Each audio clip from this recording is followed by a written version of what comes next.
Қайырлы күн. Менің аты жөнім Сүйғат Мержан Сайынұлы.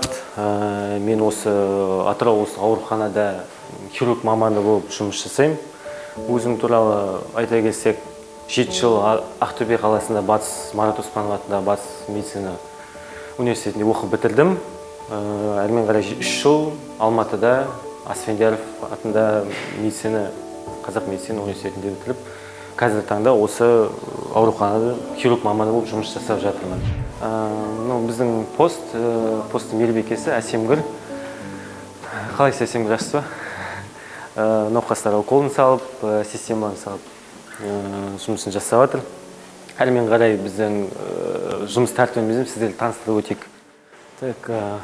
Біздің дәрігерлер бөлмесі. Осында біздеген жиналып, таңертеңгі 5 минуткіде жиналысымызда түскен науқастарды, бақылауда науқастарды болған обслуживать етеміз. Біз киімімізді ауыстырдық. Енді отардың кірердің алдында қолымыз жуып, салындай.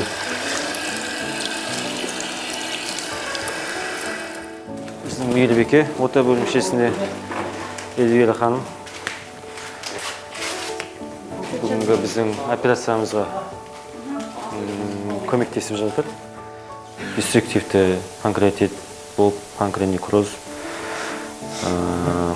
сальник сөмкісіне дренажы түскіше қойылды. Шейлікті анестезиямен, УЗИ-дің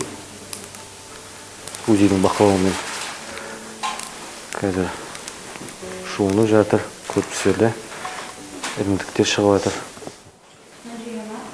Қалай жағдайыңыз қалай? Перевязка жасалды ма бүгін? Қалайсыз, жақсы ма? Бүгін колоноскопия, да? Барып келдіңіз ба? Енді барасыз да? Үлкен дәрет болған жоқ па? Осымен енді біздің бір күндік жұмысымыз соңына келіп жатыр. Бірақ онымен жұмыс бітпейді ары қарай.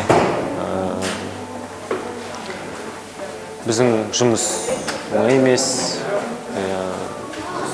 Науқастардың өмірімен байланысты болғасын жауапкершілік өте көп.